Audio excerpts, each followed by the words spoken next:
दोस्तों, आज की हमारी कहानी का शीर्षक है पिप्पलाद ऋषि का शनिदेव से क्या संबंध है। शमशान में जब महर्षि दधीचि के मांस पिंड का दाह संस्कार हो रहा था तो उनकी पत्नी अपने पति का वियोग सहन नहीं कर पाई और पास में ही स्थित विशाल पीपल वृक्ष के कोटर में 3 वर्ष के बालक को रख स्वयं चिता में बैठकर सती हो गई। इस प्रकार महर्षि दधीचि और उनकी पत्नी का बलिदान हो गया। किंतु पीपल के कोटर में रखा बालक भूख प्यास से तड़प तड़प कर चिल्लाने लगा। जब उस बालक को कोई वस्तु नहीं मिली तो कोटर में गिरे पीपल के गोंदों, जो कि पीपल का फल होता है, को खाकर बड़ा होने लगा। कालांतर में पीपल के पत्तों और फलों को खाकर बालक का जीवन येन केन प्रकारेण सुरक्षित रहा।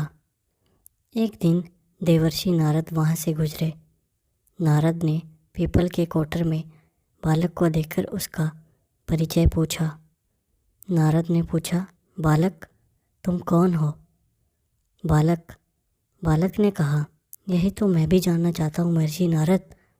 नारद ने कहा, तुम्हारे जनक कौन हैं? बालक ने फिर कहा, यही तो मैं जानना चाहता हूँ।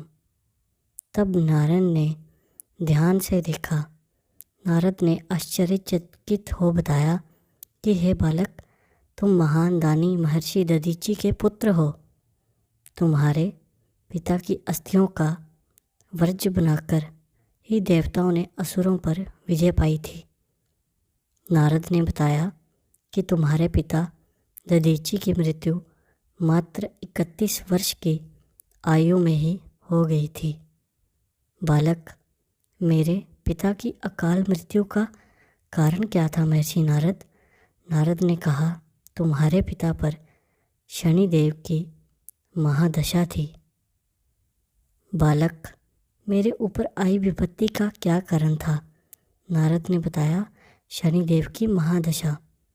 इतना बताकर देवर्षि नारद ने पीपल के पत्तों और गोंदों को खाकर जीने वाले बालक का नाम पिप्पलाद रखा और उसे दीक्षित किया। नारद के जाने के बाद पिप्पलाद ने नारद के बताए अनुसार ब्रह्मा जी की घोर तपस्या कर उन्हें प्रसन्न किया।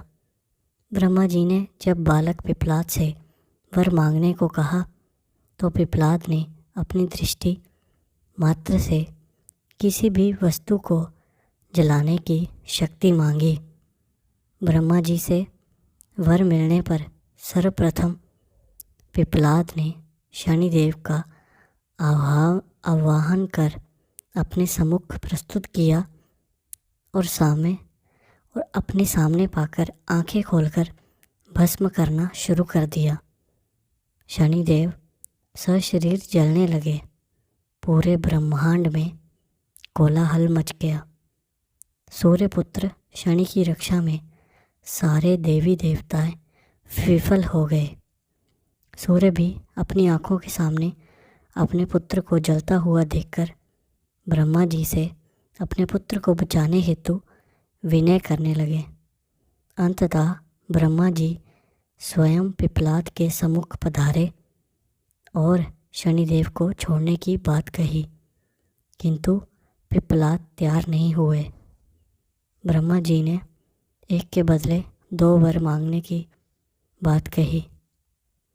तब पिप्पलाद ने खुश होकर निम्नवत 2 वरदान ब्रह्मा जी से मांगे।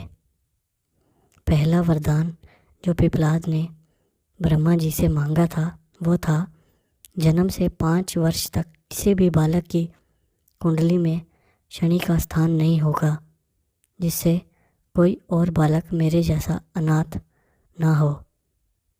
दूसरा, मुझ अनाथ को शरण पीपल वृक्ष ने दी है, अतः जो भी व्यक्ति सूर्योदय के पूर्व पीपल वृक्ष पर जल चढ़ाएगा उस पर शनि की महादशा का असर नहीं होगा। ब्रह्मा जी ने तथास्तु कह वरदान दिया।